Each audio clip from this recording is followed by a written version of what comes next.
Lehoitzar izugarri bat zebiela basoan larreen artean. Sartu zitzaion aurreko oin azpi batean arantza, eta handitu agitz, errenka eta min handiekin, baino ibili ezin zela. Aurkitu zuen artzaina eta nahi zion honi adierazi. Non min zuen, eskazen zion laguntzasuna oin arantzazua eskainirik.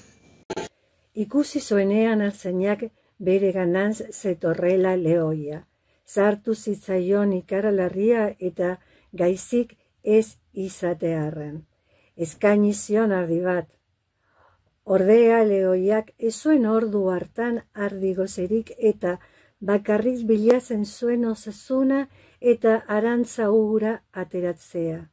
Eta horretarako eraman zizkion artzainari bularrera bere beso biak eta erakutsi zion oin minberatu eta arantzatua.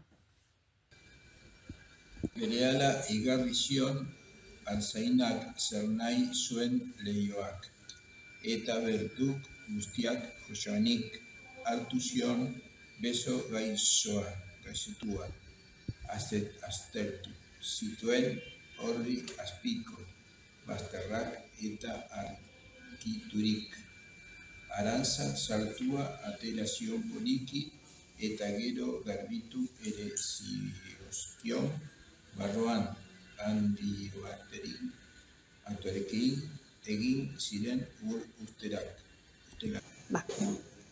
Ikusi zenean lehoia, ala sendatua, eskerrak eman nahirik, hitz gabe. Milizkatu zion artzainari eskugaina, eta aldi batean egon zen bere aldamenean. Egunak igarota harrapatu zuten lehoia gizon batzuek, eta eraman zuten lotuta herri handi batera presondegi kaiolatun baten gordetzeko eta ateratzeko plaza edo toki agiri eta langatu batera. Zezenak atera ohi diren bezala, botatzeko jangarritzat gizon gaiztegi.